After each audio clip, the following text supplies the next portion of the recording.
नमस्कार, मैं डॉक्टर हेमलता शर्मा, सहायक आचार्य संस्कृत, राजकीय स्नातकोत्तर महाविद्यालय बयाना। बच्चों, आज हम बीए प्रथम वर्ष के पाठ्यक्रम में निर्धारित किरातार्जुनीयम ग्रंथ का अध्ययन प्रारंभ करेंगे। किरातार्जुनीयम ग्रंथ का अध्ययन करने से पूर्व हम इसके रचनाकार महाकवि भारवी के जन्म स्थान और जीवन वृत्त के विषय में भी संक्षिप्त जानकारी प्राप्त करेंगे। महाकवि भारवी का स्थान एवं जीवन वृत्त के विषय में निश्चित रूप से कुछ नहीं कहा जा सकता। जिस प्रकार कालिदास आदि कवियों के जीवन और स्थान के विषय में अनिश्चितता है, उसी प्रकार भारवी के विषय में भी कोई निश्चित जानकारी प्राप्त नहीं है। अवंती सुंदरी कथा के आधार पर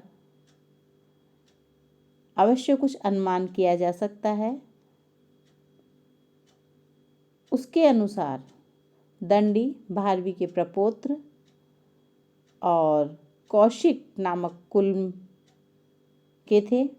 इनके पूर्वज गुजरात के निवासी थे और वे गुजरात से नासिक गए और फिर अचलपुर नामक स्थान पर रहने लगे। इस कुल में उत्पन्न नारायण स्वामी भारवी के पिता थे। अवंती सुंदरी कथा से ज्ञात होता है कि भारवी का वास्तविक नाम दामोदर था और भारवी इनकी उपाधि थी।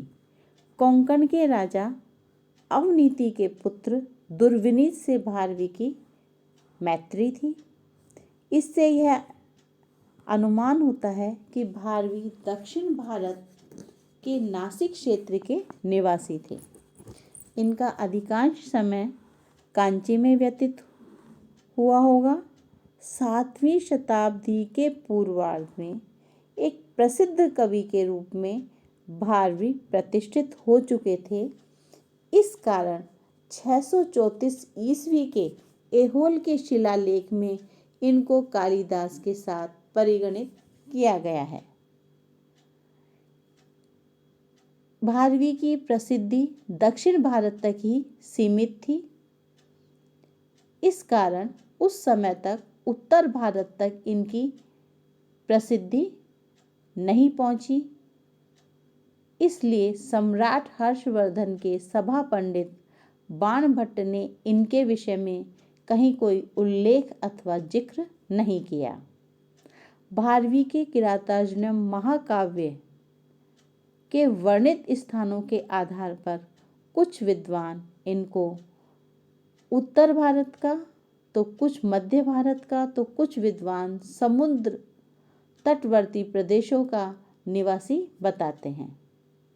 पर काव्य के इन स्थानों के वर्णनों के आधार पर भारवी का जन्म स्थान निर्धारित नहीं किया जा सकता, क्योंकि इन स्थानों के वर्णन से इतना ही कहा जा सकता है कि इन्होंने इन सभी स्थानों पर भ्रमण अवश्य किया होगा एवं प्रकृति निरीक्षण तथा लोकानुभव प्राप्त किया होगा। परंतु उपर्युक्त अभिलेखों के आधार पर भारवी को दक्षिण भारत का ही निवासी मानना चाहिए। भारवी का जीवन वृत्त भी अंधकार में ही रहा है। केवल कुछ किंवदंतियां ही इनके जीवन संबंध में संस्कृत कवियों से सुनी जाती है। एक किंवदंती के आधार पर भारवी धारा नगरी के निवासी तथा राजा भोज के समकालीन थे। इनके पिता का नाम श्रीधर और माता का नाम सुशीला था और रसिकवती नाम की कन्या से इनका विवाह हुआ, जो भड़ोच के निवासी चंद्रकीर्ति की पुत्री थी। भारवी के पिता उच्च कोटि के विद्वान थे। और भारवी अपने पिता से भी बढ़कर और अधिक विद्वान थे। इस कारण यह कुछ उद्दंड स्वभाव के भी हो गए थे। इनमें विनम्रशीलता नहीं थी, इसलिए इनके पिता इन्हें बार बार प्रताड़ित अर्थात ताड़ना और इनकी निंदा करते थे। इस कारण पिता की ताड़ना और निंदा से विक्षुब्ध होकर भारवी पिता के वध का निश्चय करते हैं, पर पिता द्वारा अपनी माता के समक्ष एकांत में अपनी प्रशंसा सुनकर उन्हें अपने आप पर बड़ी ही ग्लानि होती है और पितृवध के निश्चय के अपराध का प्रायश्चित करने के लिए वे पिता से दूर अपने ससुराल रहने लगते हैं। यहीं रहकर उन्होंने अपने महाकाव्य की रचना प्रारंभ की थी, पर धनाभाव के कारण दुखी होकर अपनी पत्नी को भी दुखी देखकर इन्होंने एक बार एक श्लोक लिखा और उस श्लोक का आधा भाग लिखकर अपनी पत्नी को देकर कहा कि तुम इसे किसी गुणवान व्यक्ति के पास जाकर दे दो और इसके बदले में धन ले आओ। भारवी की पत्नी उस श्लोक के आधे भाग को लेकर वर्धमान नाम के एक सेठ की पत्नी के समीप जाकर उसे वह श्लोकार्ध देकर उसके बदले में उससे धन ले आई। सेठ की पत्नी ने उस श्लोक के आधे भाग को एक लकड़ी के पट्टे पर लिखवाकर अपने शयन कक्ष में टांग दिया। सेठ उस समय व्यापार के लिए विदेश गया हुआ था और वह लगभग 15 साल पश्चात लौटा था। जाते समय उसकी पत्नी गर्भवती थी। सेठ को यह जानकारी नहीं थी। उसके लौटने के समय तक वह बालक नवयुवक हो गया था और माता के शयन कक्ष में सो रहा था। जैसे ही सेठ ने शयन कक्ष में प्रवेश कर एक नवयुवक को अपनी पत्नी के पास सोया हुआ देखा तो सेठ को बहुत अधिक गुस्सा आया और वह उसे मारने के लिए हाथ उठाता है। उसकी दृष्टि उस श्लोक के आधे भाग जिसमें लिखा था सहसा विदधीत न क्रियाम पर पड़ी और वह रुक गया। पत्नी को जगाने पर उसे वस्तु स्थिति का पता लगा और वह बहुत ही लज्जित हुआ। इस प्रकार की कुछ जनश्रुतियाँ भारवी के विषय में अवश्य ही प्रचलित है, पर इनसे भारवी के किसी तथ्य पर नहीं पहुंचा जा सकता। भारवी का जीवन वृत्त अनिश्चित ही है। तो महाकवि भारवी विरचित किरातार्जुनीयम का प्रथम सर्ग आपके पाठ्यक्रम में है। तो आज हम अब किरातार्जुनीयम काव्य का कथानक का अध्ययन करेंगे। किरातार्जुनीयम महाकाव्य का जो कथानक है वह महाभारत से लिया गया है। इस कथानक की जो कथा है वो अत्यंत ही अल्प है, छोटी है, पर कवि ने अपनी कुशाग्र बुद्धि, वर्णन प्रतिभा और कल्पना से इस अत्यल्प विषय को बहुत अधिक बढ़ा दिया है और 18 सर्गों के महाकाव्य तक इसका विस्तार कर दिया है। जबकि कथानक की दृष्टि से यह 4-5 सर्ग से ही पर्याप्त हो जाता या 4-5 सर्ग ही पर्याप्त थे। काव्य का प्रारंभ द्वैतवन में, जहाँ की युधिष्ठिर आदि 5 पांडव द्रौपदी सहित वनवास में वन में रहकर समय व्यतीत कर रहे थे। युधिष्ठिर द्वारा नियुक्त गुप्तचर के लौट आने से होता है। द्यूत क्रीड़ा में पराजित होने के पश्चात शर्त के अनुसार युधिष्ठिर आदि पांडव वन में रह रहे थे, फिर भी वे दुर्योधन के कार्यों के प्रति उदासीन थे। इसलिए युधिष्ठिर ने एक किरात को गुप्तचर के रूप में नियुक्त कर दुर्योधन की जो राज्य स्थिति तथा उसके जो मनोभाव एवं भावी कार्यक्रम थे उनका पता लगाने के लिए भेजा। ब्रह्मचारी के वेश में यह किरात सब पता लगाकर द्वैत वन में युधिष्ठिर के पास लौटकर आता है, उन्हें वहाँ की वस्तु स्थिति के से अवगत कराता है कि दुर्योधन ने अपनी उत्तम शासन प्रणाली से लोगों को अपने वश में कर लिया है। लोगों से तात्पर्य प्रजाजनों को। वह यथा समय पदार्थ चतुष्टय का सेवन करता है, सेवक तथा अधीनस्थ राजा उसका अनुसरण करते हैं, अनुवर्तन करते हैं। सेना भी सबल एवं सभी आवश्यक साधनों से परिपूर्ण है, फिर भी वह पांडवों से भयभीत रहता है। इस प्रकार उसने सारी बातें युधिष्ठिर को बताई।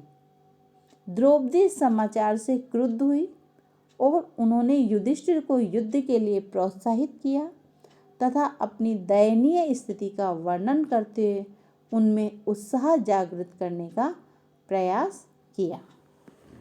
प्रथम सर्ग तक सभी लोगों ने मिलकर भावी कार्यक्रम पर राजनीतिक दृष्टि से विचार किया। भीम ने द्रौपदी का समर्थन किया, पर युधिष्ठिर भीम के मत से सहमत नहीं हुए और उन्होंने नीति युक्त उक्तियों से भीम व द्रौपदी को शांत करते हुए कहा कि अभी परिस्थितियां हमारे अनुकूल नहीं है, ऐसी स्थिति में युद्ध छेड़ना उपयुक्त नहीं होगा।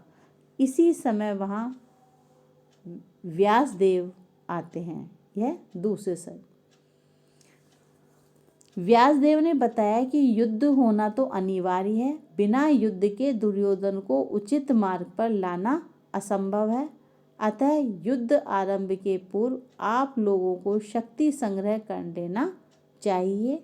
अर्जुन को तपस्या द्वारा भगवान शिव को प्रसन्न कर उनसे अस्त्र शस्त्र प्राप्त करने चाहिए। अर्जुन को तपस्या विधि बताने के पश्चात जब भगवान व्यासदेव चले गए तब एक यक्ष वहां आया और अर्जुन को तपस्या के लिए इंद्रकील पर्वत पर ले गया। मार्ग में शरद शोभा का वर्णन करते हुए दोनों हिमालय पर पहुंचे। उस स्थान की विशेषता बताकर और अर्जुन को तपस्या में लगाकर यक्ष चला गया। अर्जुन ने वहां घोर तप आरंभ किया, जिसे देखकर यक्ष भी भयभीत हो गए और सहायता के लिए देवराज इंद्र से प्रार्थना करने लगे। इंद्र ने तप भंग करने के लिए अप्सराओं को पर्वत पर भेजा।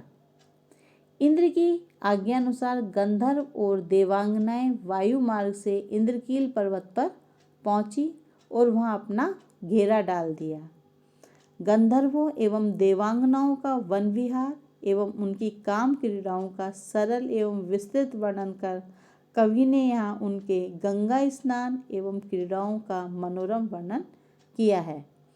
इन सरल क्रीड़ाओं में दिन समाप्त हो गया। रात्रि में चंद्रोदय के मादक वातावरण में यहाँ कवि ने काम पीड़ित देवांगनाओं के सुरापान, रतिविलास आदि का भी विस्तृत वर्णन किया। इसके पश्चात देवांगनाओं ने अर्जुन के तप को भंग करने के लिए 6 ऋतुओं की सहायता से विविध प्रकार के मादक वातावरण उत्पन्न किए, पर अप्सराओं की इन काम क्रीड़ाओं एवं नृत्य गान आदि का अर्जुन पर कोई प्रभाव नहीं पड़ा, अपितु अप्सराएं स्वयं उसके सौंदर्य पर मुग्ध हो गई और अंत में असफल होकर स्वर्ग लौट गई। अर्जुन के इस दृढ़ व्रत से प्रभावित होकर इंद्र स्वयं मुनिवेश में अर्जुन के समीप उपस्थित हुए और अर्जुन से यह जानकर कि वह शत्रु से प्रतिशोध लेने के लिए तपस्या कर रहा है, तब तक तपस्या नहीं छोड़ेगा जब तक वह इंद्र को प्रसन्न नहीं कर ले। इंद्र ने अपना रूप प्रकट किया और अर्जुन से शिव की कृपा प्राप्त करने के लिए कहकर चले गए। अर्जुन शिव की आराधना में संलग्न होकर घोर तपस्या करने लगा। ऋषियों और मुनियों ने शिव से प्रार्थना की और शिव ने ऋषियों को अर्जुन का वास्तविक स्वरूप समझाया। इसी समय मूक नामक एक दानव वाराह का रूप धारण कर अर्जुन को मारने के लिए तैयार हुआ। शिव किरात का रूप धारण कर अर्जुन की रक्षा के लिए चलने लगे और अपने गणों के से पीछे आने को कहा। जब वराह अर्जुन के सामने आया, अर्जुन ने उस पर बाण छोड़ा और उसी समय किरात वेशधारी शिव ने भी बाण छोड़ा। किरात का बाण तो वराह के शरीर को भेदकर भूमि में घुस गया, परंतु अर्जुन का बाण उसके शरीर में लगा रह गया। वराह तो मर गया, पर अपना बाण लेने के लिए वराह के पास आए अर्जुन और शिव के एक गण के बीच बाण के स्वामित्व को लेकर विवाद होने लगा। जब अर्जुन ने बाण देना स्वीकार न किया, तब शिव ने अपने गणों की सेना को अर्जुन से युद्ध करने के लिए भेज दिया, पर वीर अर्जुन से पराजित होकर शिव की सेना भाग गई। उसके पश्चात अर्जुन और शिव का घोर युद्ध हुआ। किरात की रणकुशलता को देखकर अर्जुन और भी क्रोधित हो उठा, पर वह उन्हें परास्त न कर सका। उसने अपनी विफलता पर बड़ा आश्चर्य हुआ। शिव ने उसके सभी दिव्यास्त्र भी काट दिए। तब अर्जुन मल्ल युद्ध के लिए तैयार हुआ। अंत में अन्य कोई उपाय न पाकर अर्जुन ने बड़ी बड़ी चट्टानों व वृक्षों को लेकर शिव पर प्रहार किया, पर शिव ने उनके सब अस्त्र शस्त्र तथा अन्य साधन नष्ट कर दिए। शिव के साथ मल्ल युद्ध में प्रवृत्त अर्जुन ने ऊपर उछलते हुए शिव के चरणों को पकड़कर जब उन्हें नीचे गिराना चाहा, तब शिव ने अपना वास्तविक रूप प्रकट किया। अर्जुन ने शिव की स्तुति की और उनसे पाशुपत अस्त्र तथा शत्रुओं पर विजय पाने का आशीर्वाद प्राप्त किया। उसके पश्चात इंद्र आदि देवताओं से दिव्य अस्त्रों को प्राप्त कर वह युधिष्ठिर के पास द्वैतवन में लौट आए। यहीं पर इस किरातार्जुनीयम काव्य का कथानक समाप्त होता है। तो बच्चों, आज हमने किरातार्जुनीयम महाकाव्य का सारांश, कथा का जो सारांश है उसका अध्ययन किया। आज इतना ही। आगे हम किरातार्जुनीयम महाकाव्य, एक महाकाव्य है, इसके विषय में चर्चा करेंगे। धन्यवाद।